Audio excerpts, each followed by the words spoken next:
Welcome to another episode of Foresight TV. I've got my good friend Lynne Katzman on today. You have some people, I like every guest I do. I don't think I've ever had anybody where I was just like, oh man, I never want to talk to that person again. But there's some people you just like having conversations with, and they tend to be, at least for me, people who are bright and who are thinking and saying, as great as the industry it can be better. We need to be thinking about the same the next generation. Lynne is that person. You are that person more than just about anybody perhaps more than anybody I know. So I can hardly wait to get into our conversation. But first, this.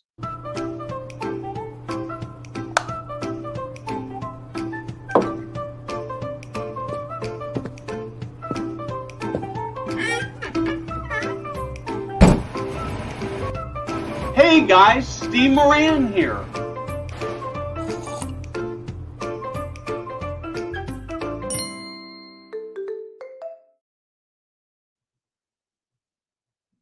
Lynne, welcome. Before we get started, I've got to do just a quick commercial moment here for our partner KARE. They are the anti-staffing agency. Their goal is to reduce your temp staff cost in a very easy way, app-based. And I would just add that if you are working in a community and you're looking for some variety, they're a great place to work as well for frontline caregivers and or nurses. And so we appreciate their support making this happen. Lynne, welcome. Why don't you put us both up for a minute here, Jada? Yeah. So Lynne, we were talking before we got Lynne on the air. This weekend is sort of a special weekend, brings back great memories because it's the beginning of Burning Man, right? Yep. It was. You put together this wonderful thing.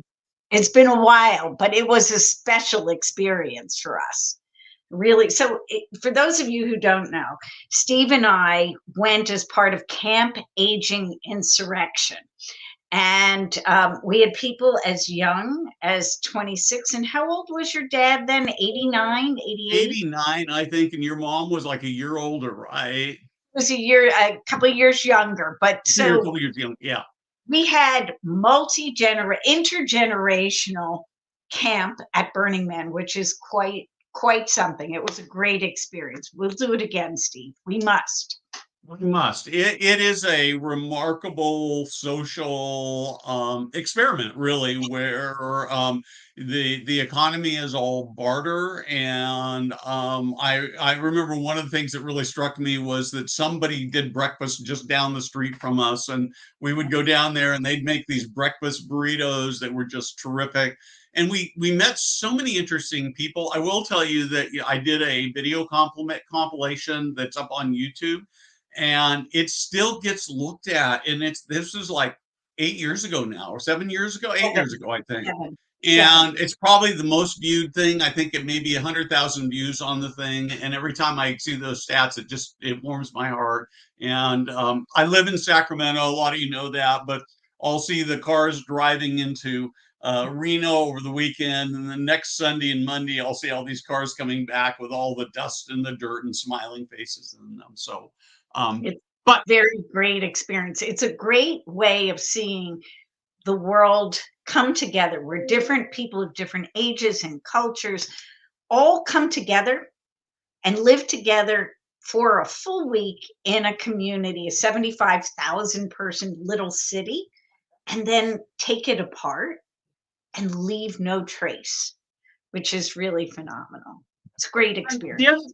The other thing I would say about it is, I'm not saying there's no drama and there's no crime there, because there is some of it, but people just are nice generally speaking, people are just nice to each other for a week. Imagine a world, we're spending a week or 10 days with people where people were just nice, and you didn't have to be afraid of people. You knew that people would have conversations and like having conversations. I said it's really a remarkable experience. So, anyway, so one more time. So let's do a brief introduction of who you are, and then we're going to get into the future of senior living and what would take something that's already a great experience and make it better. So I'm Lynne, and Lynne Katzman. I started Juniper 35 years ago, if you can imagine that. I was very young. I'm still young at heart. And it's been a great ride. So when I started Juniper, Juniper was the first properties that we owned were skilled nursing. And assisted living came into being about 6 years later. And then we got into independent living. And originally we functioned like um, a real estate investment trust. We bought properties and leased them to others. Then we started managing, getting third party managers. Many of you are familiar with how that works as well. And over time, we decided that we wanted to have our own operating company. So in the year 2000, we began to not only own but operate all of our communities and have done so since. Today we have 28 properties in 4 states: Texas, Colorado, New Jersey, and Pennsylvania. The states have changed over the years. Um, our buildings are everything from independent living all the way up and through skilled nursing with rehabilitation and other services for people with fairly high acuity. So we're across the care continuum. The thing that makes me happiest about being at Juniper is, well, there are a couple. Um, One is the people that I work with, and I am most proud. If you'd ask me what am I most proud of after 35 years, I'd say it's the culture that we've been able to create at Juniper, which is very much a product of the people, their good values, and their passion for the work that we do. So that's been huge. The second thing I'm proud of is our ability to innovate over the years and to push the discussion. And we hope the work that we do in senior living so that as I get closer and closer to needing it, Steve, maybe a couple of years behind, but still, we're all getting there. And if we're lucky enough, we will all get old. So we need to figure out what we want and how we're going to get it. So innovating is very much a process that we love at Juniper, and that I think we've given back a little to our industry and to the people we serve. First off, I have to say, I want to give you a little bit of a virtual hug here because if you're just counting calendar years, I think I'm going to be there a couple of years before you. So I think I'm actually a few years old, a couple of years older than you are rather than younger.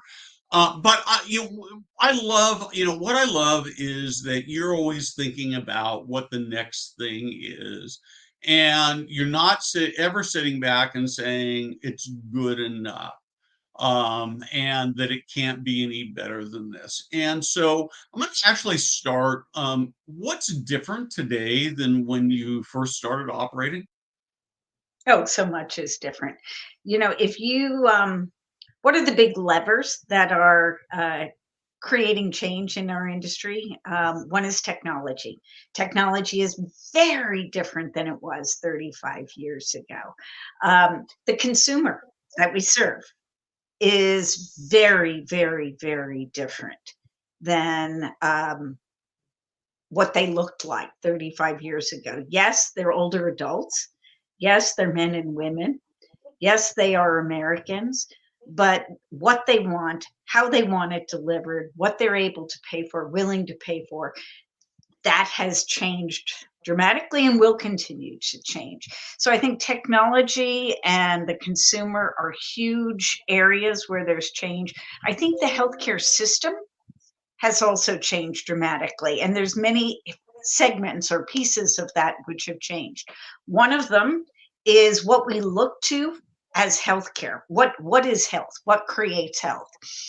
Many years ago, we looked to medicine, largely interventional medicine, so surgery, um, chemotherapy, all kinds of things to keep us healthy, to fix us when something went wrong.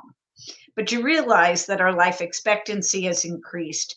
And in that time, the major killer in America is now chronic illness.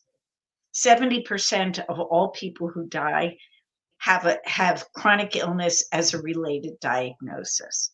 So things have changed markedly in healthcare. How we deliver healthcare, going for fee for service to value based care, has changed dramatically.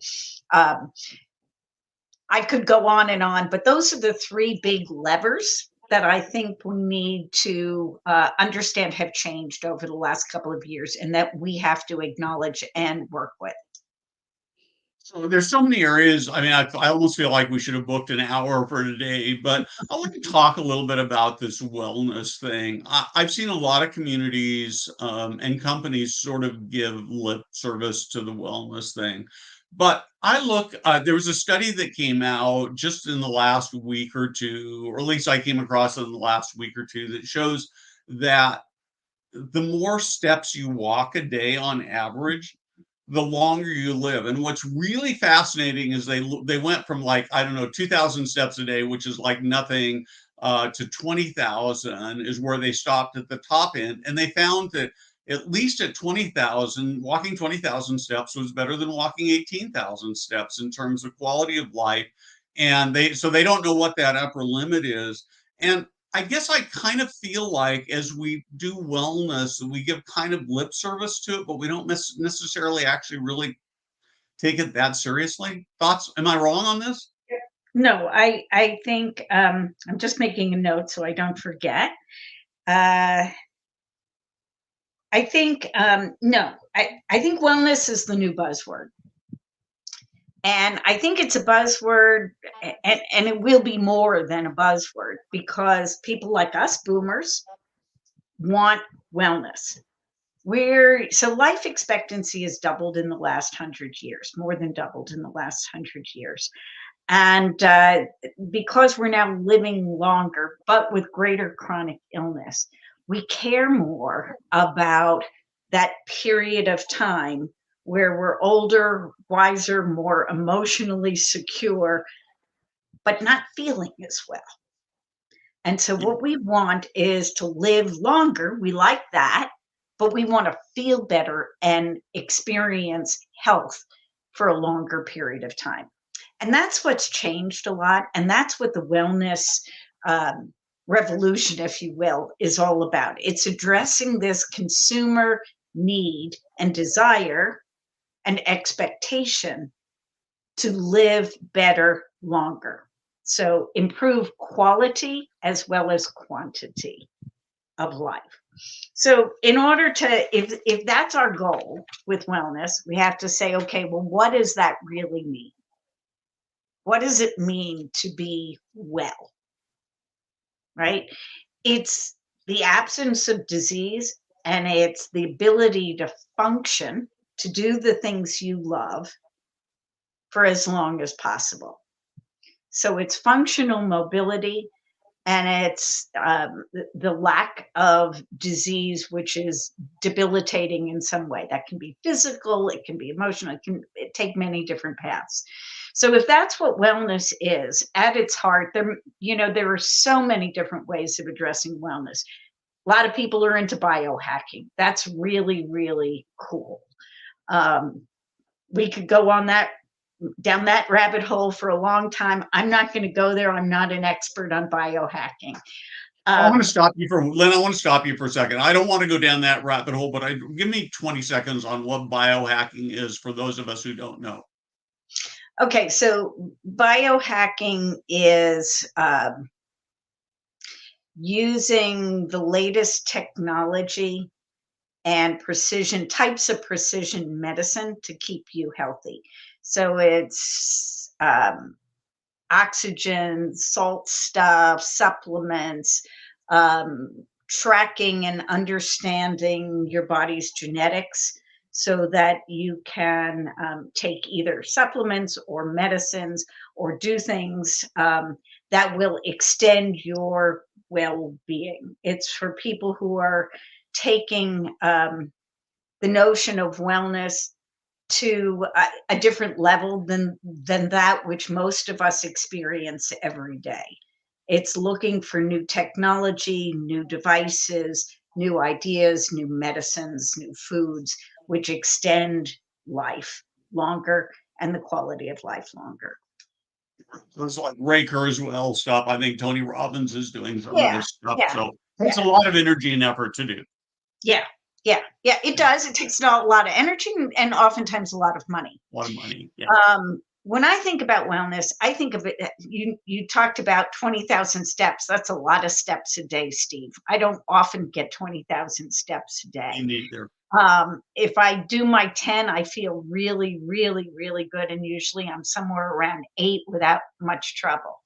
Um, but I think the key, if I think about wellness and I think about it simply, I think about three things. I think about diet. I talk about physical well being or fitness. And I'm not just talking about the exercise type of fitness. And I'm talking about socialization or belonging, the sense of belonging and community around you, your connectedness to your world. And when I think of addressing wellness, those things mean different things to different people, and different people use diet in different ways, experience, become fit in different ways, and and engage with others in different ways. For some, it's about volunteering, it's about going to church. With others, it's sitting on your front porch and talking with people who walk by with their dog. It can be many, many different things, but the idea is connectedness. If you think about wellness in those ways, and then you look at senior living and you think about nutrition management maintenance, you talk about fitness, you talk about access to um, healthcare professionals on an as needed basis, and you talk about access to other people in an easy, convenient manner. We do all of those things. And so when I think about the future of senior living, I think about the need to live better longer, what we call well span. And we've chosen it to call it well span for a reason. We don't call it health span because many people think of health as physical or emotional or psychological health. Um, but we really think the word health often errs on the side of medicine, whereas well being is a more rounded, whole person word. So we may be splitting hairs here, but I think language is extremely important. And using words that change mindset and that flip the discussion, I think are very important. So, wellness in my mind is a product of diet, exercise, and connection. There's a lot more that you can do if you choose to, as in biohacking. But wellness is consumer driven. Our new product must be what a consumer wants, and it must relate to changes in the needs of people in our country. And by that, I mean the experience that you get, what you actually receive, and its outcomes and the cost. And I think that I sort of have this dream, and one of the conversations you and I had a number of years ago was you were doing some things, and perhaps an earlier version that may not be your ideal description, but as you were talking about it, you talked about how you'd actually increased your average length of stay, and it just that really I find to be really exciting, and I find myself dreaming of this day when Juniper goes out into the marketplace and says, "Come live in my independent living community because we're going to give you 2 extra years on average. And not only 2 extra years, but they're going to be 2 amazing years that'll transform your life." Is that too big a dream? God, I hope not. I think it's really good. I think a lot has changed, not just in the last 35 years. And we talked about the changes Yeah. in technology and healthcare and all of those things. Um, but a lot has changed in the last 5 to 7 years, particularly post pandemic. Who comes into our communities at what age and with what issues has changed. Our society, on a much more not global, but on a national scale. We are different people than we were 15 years ago. We have different set of needs, and as I mentioned before, chronic illness is a really big deal. Where we didn't really talk as much about chronic illness before because people didn't live as long, and so the world has changed, and I think have what we need to do as senior living in order to deliver on that promise has also changed, in part because people are coming to us later and sicker with more needs, not necessarily sicker, but they have more needs. I think that as our product shifts to one which is truly wellness oriented, meaning focuses on keeping people healthier for longer, on creating an environment which is vibrant and life affirming rather than just addressing the individual needs of a person to do the things, the ADL type stuff. Um, I think we can deliver on that promise, Steve, but it is going to mean shifting a number of things, not just what we do for the people that are there now, but creating an environment that is attractive to people coming in earlier. Yeah, yeah. I want to because I want to do deeper dive on this, but I also want to spend a little time talking about the intersection of senior living and the healthcare system. Mhm. Um, Traditionally, as you know, you live it every day. The hospitals look down their nose at senior living as something they didn't need. And frankly, the senior living operators mostly were terrified of the hospitals because they felt like they were this sort of God in the sky that you could never, this angry, nasty God that you could never please.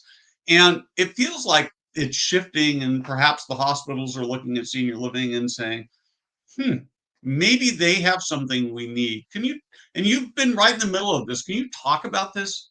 Yeah, yeah. Well, what really shifted it was the Affordable Care Act. The movement to value-based care did not start with the Affordable Care Act, mind you, but what did happen was the Care Act created financial incentives for thinking about what happened when people left hospitals. And that was known as readmission penalties, right? So in order to, in 2012, 13 and 14, the government said, hey, if people get readmitted within 30 days of leaving your hospital for these diagnoses, more than X percent of the time, we're going to start taking away some revenues. And the amount of revenues they took away, well, may seem small percentage wise, essentially accounted for a lot of the profitability of the smaller hospitals, not necessarily the biggest tertiary care hospitals, but the majority of hospitals that serve the majority of Americans across the country. So all of a sudden, people said, I guess I care about what happens when they leave. And many of you, if you've ever had surgery, you get a call from the hospital the day after. How are you feeling? Are you okay? Is there anything you need? Well, then it became even more than that. Then they started to think about, well, what happens in rehab? What happens in assisted living?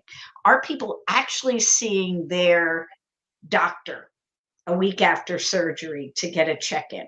Is anyone checking on their medications? Is anyone doing follow-up? And why are they doing that? Because they didn't want them to get sick again and be readmitted unless it was absolutely necessary. So that shift meant that all of a sudden we became part of a discussion. Now, early on in that shift, people were still not saying, hey, you're part of the continuum. But since COVID, I think people very much see us as part of the continuum. And what's more important, see ourselves as part of the continuum. So I think it's been an evolution for us to think about ourselves within the healthcare continuum. I still don't think that healthcare, that our country thinks about healthcare and that continuum properly. I think we don't fully understand the nature of chronic illness and how to manage it effectively for better health, for longer lifespan or well span, as we call it, and for lower costs. I don't think we understand that. We need to understand that, and we, as senior living providers, need to change our mindset about our value. We need to think differently about what we bring to the table. I think this is so important. In a few weeks, I've got a guest coming on. I'm going to keep it as a surprise what the company is, but they're a company that is essentially fully staffed and over 90% occupancy in all of their buildings. And it's not like they got lucky. The first thing that they did, and I want to really touch on this, is they actually decided that they actually came to believe that they could get there. And I worry so much that we as an industry don't really believe that we can be a player with the hospitals, that we don't believe we can have high occupancy, that maybe we don't even believe in our heart of hearts that senior living is better, gives people better living experiences than at home. And so you're obviously one of those people who's got that belief. How did you get there and how do other people get there? How do you get to the point where you switch your Where mindset? you where how do you get to the point where you actually believe that you can do these things?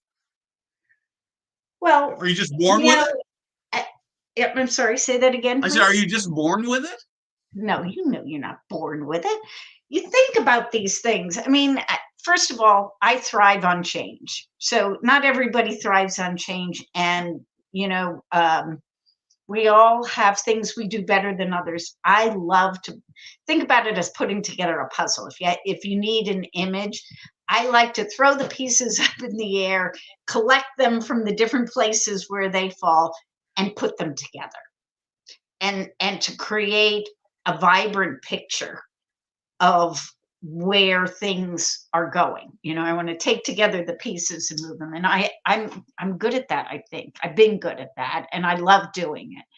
Um, not everybody's that way. So that's part of the answer to the question. But I think the real answer to the question is well, what makes it different? Everyone can do it. I think you have to have a mindset. You have to be willing to say things are not going to stay the same. And as comfortable as I am, there is going to be change. And particularly if you're a smaller company like Juniper is, I mean, we're not tiny, we're not mom and pop, we're mid-sized company. Um, you know that to maintain your edge, you need to look at what's coming and prepare for it. And you need to develop the resources, not just money, but people and programs that will enable you to thrive into the future. So while we couldn't predict the pandemic, I do believe we could predict with relative ease the movement of value based care. And I believe that more people now understand that they have a place within the value based care world. What we are not doing, and we must do, is acknowledge the good work we do and understand how to demonstrate our value to payers and then demand appropriate payment. We've not done a really good job of that. We keep on saying, oh, they're here, they're going to put a doctor on site. Isn't that nice? And maybe they're going to rent some space for an office for that doctor. And oh, that'll give us a little bit of money. That's not where the money is. And they know it. The money is in keeping people out of hospitals. And we do that better than anyone. And particularly if you have data and a program to make that happen, as many providers have, not just Juniper. That's where the value is. They know it. What we need to do is say, we also know it. Here's the proof, and we want to be paid for it.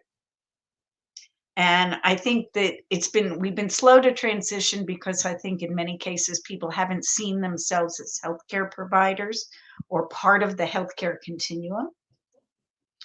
I think in some cases they still don't define health as you and I have just done, and understand that really promoting health today is a lot of chronic care management, and that is our core competency. I think I want to close with just one thing here, Steve, and that is what Juniper has done, everybody does. We just focus on it a little differently. Everybody does assessments, everybody does care plans, everybody does care conferences.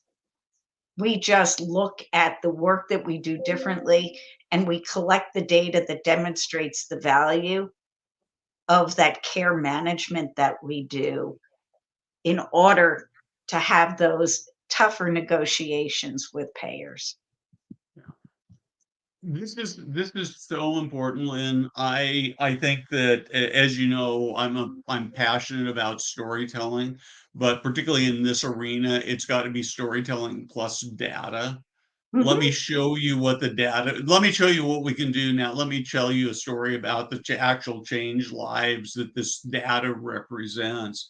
And I think that the great opportunity is to recognize that a single building could have a single assisted living, senior living community could have a profound financial impact on the local hospital. I mean, millions of dollars a year in terms of savings, in terms of helping them increase their revenue. The hospital that's closest to me, they don't have enough beds. They have people stacked up in the hallways, and that's bad for the people, and it's bad for them as a revenue model, because if they can empty those beds out into senior living where those people have a higher quality of life, that means more revenue for the hospital. But we've got to be able to tell that story, and I love that that's what you're doing. So Well, that's what we're trying to do, Steve, and I appreciate and welcome everyone jumping on the chronic care management bandwagon and um, finding a way to message a different value proposition. We're doing the work. We need to get credit for it, and we need to get paid for it.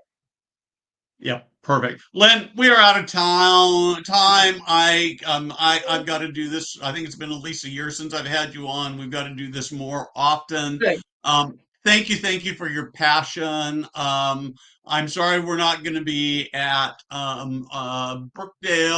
I mean, I don't know where that Brookdale came from. We're not going to be at Burning Man this week, and instead we're going to be It's the working. B word. The B word. And but anyway, thank you very much for all that you do, for your passion. Thank you for watching, and we'll be back next week with another episode. Thank And you, Lynn, hold on Steve. for just a second after we're done here. Okay. Thank you all. Perfect. Take Thank care. you.